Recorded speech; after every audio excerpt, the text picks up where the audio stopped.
Um pouquinho conversando aqui com as meninas integrantes do projeto Externalizando. Chegou uma perguntinha, como eu disse, pelo nosso Fala Cidadão, então vou pedir a nossa produção para abrir o canal ali para a gente levar ao ar, né? E depois vamos falar a respeito. Vamos lá. Bom dia, Marlene Maria. Bom dia. Tudo bem? Aproveitando a deixa aí das psicólogas aí, gostaria de pedir a elas o seguinte, sobre TDAH. Este é um problema muito sério dentro das escolas e encontrar tratamento para isso é muito difícil. E outra coisa os medicamentos são extremamente caros. E muitas vezes as crianças acabam passando por bullying, dizendo que são pessoas menos inteligentes, quando na verdade é um problema sério, muito difícil de diagnóstico. O que elas poderiam dizer sobre isso aí? Principalmente na área pública, né? Imagino que seja do ensino público que ele esteja falando aqui, enfim. O que a gente pode falar sobre isso? Então, o TDAH, né, transcrevendo, na verdade, né, para o que significa a sigla, Sim. é transtorno de déficit de atenção e hiperatividade. Então, assim, primeiro, para fechar um diagnóstico desse, ele é complexo exatamente porque a pessoa pode apresentar vários tipos de sintomas diferentes. Por que transtorno de déficit de atenção e de hiperatividade? Existem pessoas que têm um déficit de atenção e ela acaba tendo comportamentos mais introvertidos. Já existem aqueles que são mais imperativos. Então, existe um aspecto, né, que são comportamentos, né, dentro do quadro do transtorno. O que a gente pode falar em relação à assistência pública, né? Hoje já existe uma luta, né, que é uma lei que todas as escolas têm que ter um psicólogo.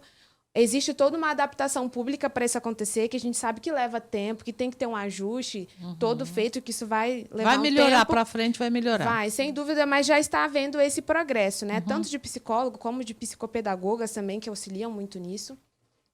Eles acabam realmente sofrendo a questão do bullying porque eles têm um funcionamento diferente. Não vamos nem dizer certo ou errado, é só um funcionamento diferente. E como a gente tem essa dificuldade que eu falei sobre a questão racial, mas sobre a questão de transtorno mental, isso também ocorre, de lidar com a diferença. Exato. Então, acaba ocorrendo esse tipo de preconceito, né? Mas que eu já vi, inclusive, pessoas muito bem-sucedidas, inclusive dentro da nossa área existem psicólogos que têm TDAH, que são pessoas assim incríveis, só que precisa assim uma adaptação diferente para o aprendizado, é apenas isso, né? Em relação agora, respondendo a questão do setor público, o que a gente tem hoje de conhecimento a como que ele pode recorrer, né? Hoje existem algumas instituições privadas que também fazem atendimento social, teria que buscar dentro da cidade quais seriam essas instituições que fazem esse acompanhamento. No setor público, como que é feito? Primeiro, a pessoa tem que procurar um PSF, que é o postinho da família, né, no seu bairro, que lá vai ter um clínico geral, ele vai apresentar quais que são os sintomas que essa criança ou esse adolescente está apresentando. Esse clínico geral vai encaminhar para um acompanhamento com psicólogo e psiquiatra. Aí, a partir daí, vai ser fechado um diagnóstico, e aí eu não sei como que funciona a questão aqui no município de entrega de medicação, mas não existe só uma medicação para o TDAH. Vai depender de cada caso, de cada situação. O tratamento é diferente de uma pessoa para outra, porque uma pessoa vai apresentar uma dificuldade diferente da outra, então isso é muito variável. Então, precisa ter esse acompanhamento por profissionais para daí ter um tratamento mais efetivo, e a questão da medicação vai variar também dentro desse contexto. Tudo bem, apenas para complementar, né, para o nosso ouvinte a resposta, o município de Sorriso já está pensando em instalar um centro específico para atender essas pessoas, inclusive nesta semana, o doutor Anderson, né, a professora conhece também, junto com o prefeito, secretários, estiveram lá em Várzea Grande conhecendo o espaço que atende pessoas com o espectro autista ou dentro, né, desse processo, que é uma referência no estado de Mato Grosso e é um dos maiores, se não o maior do Brasil, com variedade de especialistas, multidisciplinar. De repente, Sorriso logo seja brindada com algo semelhante para avançar também nesse atendimento, só para complementar. A matéria, inclusive, está no site R9 News, quem quiser pode entrar lá para poder ter mais informações sobre esta visita especificamente na capital. Obrigada, Gisele, pelo esclarecimento para a gente aqui. Professora Carla e as demais colegas aqui, a Maria, a Gisele, também a Gabriele. Parou a tosse um pouquinho, Gabriele? Resolveu. Que bom. A gente está assustando a alergia dela aqui. Algo mais, que mais é importante para se dizer nesse momento sobre esse projeto? planos futuros aí de vocês? Então, pegando o gancho da Gisele sobre isso, as nossas palestras são voltadas também justamente para as crianças acolher os coleguinhas nesse quesito. Aham. Né? Por exemplo, eu tenho uma adolescente em casa e ela tem vários colegas que têm TDAH, que têm autismo, e ela me relata como funciona isso, né? Uhum. E a gente já explica em casa como é que é o acolhimento. Uhum. E funciona muito bem, tanto que essas crianças sempre chegam nela, ô Manu, como que é, como que não é? E eles são, a gente brinca que eles são muito carentes de atenção mesmo. Por quê? Porque, querendo ou não, que nem o pai disse, acabam que muitas crianças não conseguem entender nem as emoções deles mesmo, quem dirá do outro. Sim. Então, é isso que a gente leva para eles, né? Que desse acolhimento de outras crianças, como que funciona o bullying, para respeitar os limites do meu colega, qual que é a minha emoção, até para eles identificarem o que eles estão sentindo, o que é aquilo. E por isso que tem que ser um psicólogo, porque a gente, em tese, nós estudamos para isso, para explicar o que é. E os professores também têm muita dificuldade nisso. Uhum. Justamente, tipo, como que eu vou tratar, como que vai ser... A gente tenta, por muitas vezes, acabar suprindo de maneira errada. Por exemplo, assim, tem pai, vou dar tudo, né? Vou dar tudo para ele ficar quietinho, tal, vou dar celular, vou dar isso, aquilo. Tudo que eu não tive na vida. Tudo que eu não tive. Aí eu acabo errando pelo excesso, doce né? Ilusão, né? Isso, pecando pelo excesso. E é isso que a gente quer levar um pouquinho para eles, né? Esclarecimento. Exatamente. Né? Eles entendem muito bem, só que tem que ser explicado, tem que ser externalizado tudo aquilo para eles. E vem funcionando de maneira que eu vejo o exemplo da minha mesmo, né? De se conviver com muitos psicólogos, ela já consegue identificar. Tem esse colega dela lá que ele sempre vem, troca figurinha com ela, faz um monte de coisa com ela, justamente porque ela identificou a questão ali do que ele precisa, né? A necessidade, e ela já vem com o diagnóstico pronto dela em casa. Eu acho que fulano tem TDAH, mãe.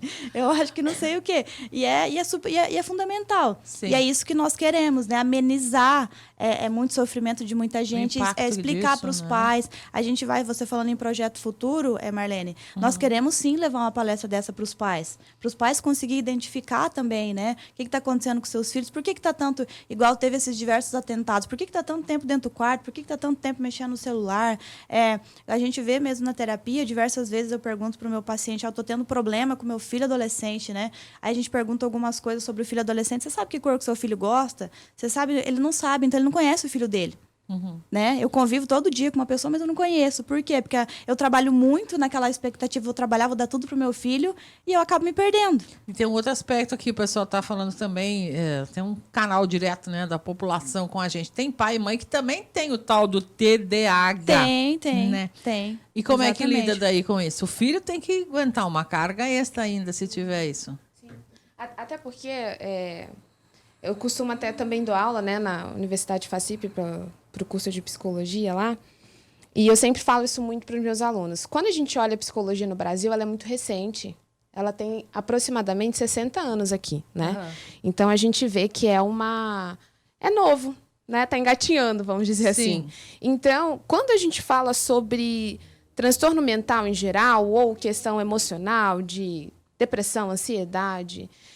quando a gente fala sobre emoção e sentimento, é algo abstrato. Então, quando eu falo para alguém, estou me sentindo assim, é muito distante para a pessoa conseguir entender o que eu estou sentindo, porque aquilo dali não é palpável. Uhum.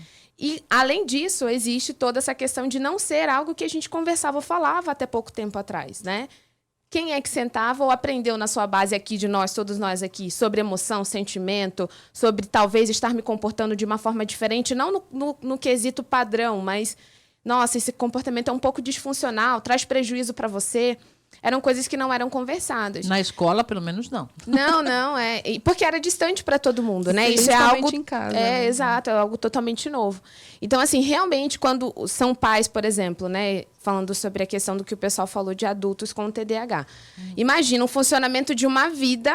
Porque provavelmente ele não recebeu esse diagnóstico enquanto criança, ele recebeu enquanto adulto. Uhum. Ter que se adaptar, e exatamente também das próprias crianças. É toda uma confusão. Por isso a questão do conhecimento. Para eu conseguir entender. Por exemplo, a Gabi, que trabalha com a questão do transtorno de aspecto autista, né? Durante muito tempo, essas crianças eram apenas excluídas. Elas não eram nem inseridas dentro do ambiente educacional. Então, como que os alunos, que são, entre aspas, considerados... o padrão normal, iriam aprender a lidar com o diferente se ele não convivia com o diferente, né? Então, a gente está nesse processo de aprendizado. Imagino que também, tanto para os filhos quanto para os pais, é complexo lidar com isso. Mas a gente está nesse processo de conhecer para aprender, exatamente para desmistificar isso. Pessoas estão dizendo ainda aqui que é super caro o tratamento para esse tipo de problema e que pelo SUS é muito demorado. É um relato, eu não vou pôr tudo no ar, porque a gente já está com o nosso tempo estourando aí. E, enfim, é difícil, nós precisamos avançar muito ainda. No geral, dá para concluir que nesse departamento a gente tem muito ainda para caminhar. Mas informações igual que você trouxe, isso é muito importante ter na cidade, que é igual eu falei, a gente precisa entender que a gente está caminhando para esse progresso, sabe? A gente está começando, na verdade, o boom sobre saúde mental vem na pandemia. Até então, se a gente for observar bem, não era falado sobre isso. Antes a gente só brincava que de médico e louco todo mundo tem um pouco. Isso, né? Exatamente. Só brincando, né? Então, mas assim, a verdade é essa mesmo. A gente está em progresso. Estamos tentando todos, né? Tanto da área, tanto particular como público, encontrar melhorar uma forma. Isso para poder não deixar essas pessoas excluídas, né? Que eu acho que é o mais importante. E dar um adendo sobre isso, que a medicação, sim, o tratamento é um efetivo muito grande dentro de qualquer tratamento relacionado a transtorno. Mas a psicoterapia, ela também ajuda muito nesse processo de enfrentamento. Não só medicamento, no caso. O medicamento isso. Talvez nem para todas as pessoas. É um aliado importantíssimo, mas a psicoterapia também ajuda muito nesse processo de enfrentamento. Passo número 1, se tiver alguma necessidade, sentir algo que precise, que veja como diferente, que busque ajuda, orientação, esclarecimento. Sim. Gente, eu vou agradecer a vocês, que o tempo que avança muito rápido, nós já estamos aqui para outro break novamente, mas estamos sempre à disposição, né, para vocês colocarem o trabalho, mostrar, e é extremamente importante, realmente. Quero parabenizar aí pelo... É um tempo doado, né, que vocês podiam estar fazendo qualquer outra coisa, de perna para o ar, fazendo a unha. Às vezes a gente não acha tempo para isso, né, na vida. Mas parabéns pelo trabalho. Obrigada, professora. Obrigada. Obrigada a você, tá, Marlene, pelo espaço, né? E a gente está à disposição, né?